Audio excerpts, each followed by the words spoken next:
প্রিয় ছাত্রছাত্রীরা, সোমনাথদার কোচিং সেন্টারে তোমাদের সবাইকে স্বাগত। আজকের ভিডিওতে থাকছে দেখো ক্লাস 5 রায় ও মার্টিন প্রশ্নবিচিত্রা 2026। দেখো, পরিবেশ বিদ্যার দ্বিতীয় পর্যায়ের মূল্যায়ন 4 নম্বর স্কুল হচ্ছে বাঁকুড়া ক্রিস্টিয়ান কলেজিয়েট স্কুল। তো দেখো 209 পেজে শুরু হচ্ছে। তো এই পেজের সমস্ত প্রশ্নের উত্তর সহ আমি আলোচনা করে দেবো, শুধু আলোচনা না ব্যাখ্যা সহ আলোচনা করে দেবো। এর আগের পেজের ভিডিও পেতে হলে এই ভিডিও ডেসক্রিপশন বক্সে লিঙ্কে ক্লিক করে অবশ্যই তোমরা দেখে নিও। তো চলো আমরা ভিডিও শুরু করি।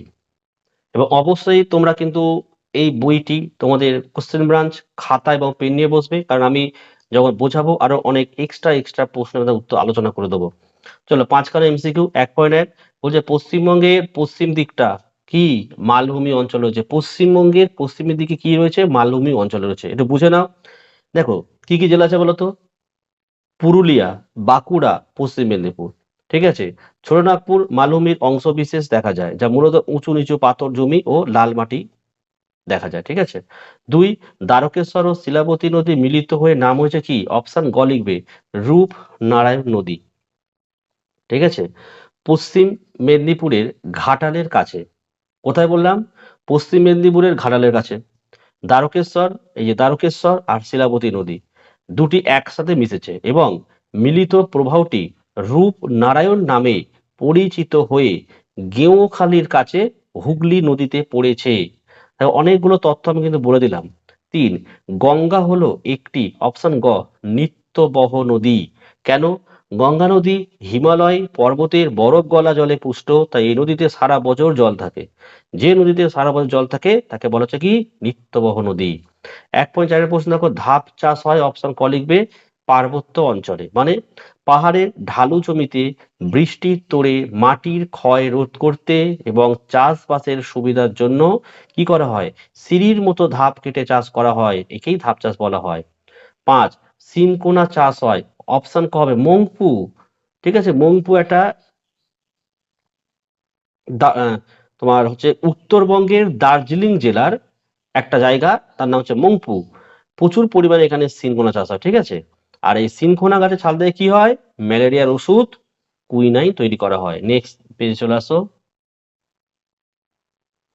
2 থেকে চলে আসো, শূন্যস্থান পূরণ করো। 2.1 দেখো, ভেরিতে ড্যাশ চাষ হয়। কি চাষ হয় বলো? মাছ চাষ হয়।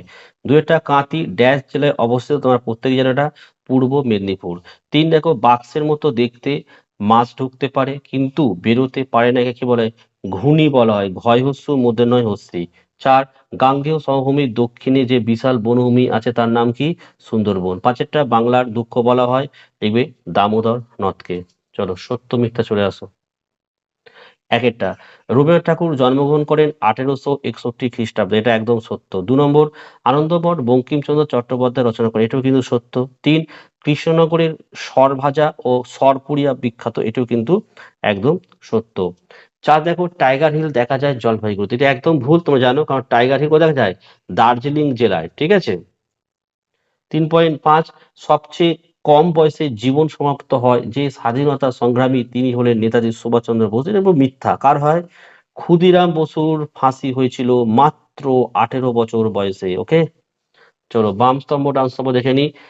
দেখো, 1 সার্ডিন কি? অপশন উঙ্গা লিখবে, সমুদ্রের মাছ। আলুর পাতা কি? এটা হচ্ছে অপশন ঘ জমির সার।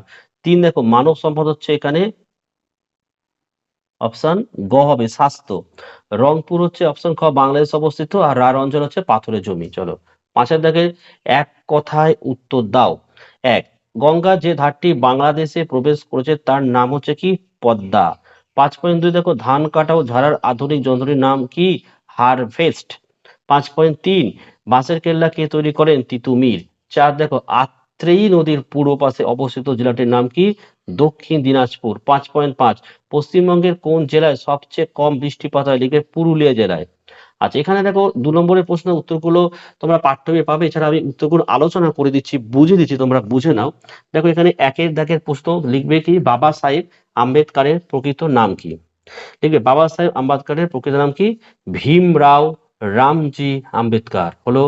গান্ধী বুড়ি কাকে বলা হয়? লিখবে বিপ্লবী মাতঙ্গিনী হাজরাকে গান্ধী বুড়ি বলা হয়। 2টা জিওল মাছ কাকে বলে? উদাহরণ দাও। লিখবে যেসব মাছ জল ছাড়াও অতিরিক্ত শ্বাসযন্ত্রের সাহায্যে বাতাস থেকে সরাসরি অক্সিজেন নিয়ে দীর্ঘক্ষণ বেঁচে থাকতে পারে তাদের জিওল মাছ বলা, যেমন কই মাছ, মাগুর মাছ, শিঙি মাছ। 6.3 ভারতের সবচেয়ে গভীর মেট্রো স্টেশন কোনটি? লিখবে কলকাতার হাওড়া মেট্রো স্টেশন। ক্লিয়ার? তো এই ছিল আজকের ভিডিওগুলো কেমন লাগছে কমেন্ট করে জানাও। আর এই ধরনের ভিডিও তোমাদের কোন সাবজেক্টের জন্য আমি নিয়ে আসবো অবশ্যই তোমরা আমায় কমেন্ট করে জানাবে। ভালো লাগলে একটি লাইক করো এবং চ্যানেলে নতুন হলে চ্যানেলটিকে সাবস্ক্রাইব করো, পাশে থাকা বেল আইকন প্রেস করে অল নোটিফিকেশনটাকে অবশ্যই অন করো, যাতে আমি যখনই কোনো ভিডিও আপলোড করব সবার প্রথম যেন তোমাদের কাছে পৌঁছে যায়। তো আজকের ভিডিও আমি এখানে শেষ করলাম। তোমরা প্রত্যেকে ভালো থেকো এবং সুস্থ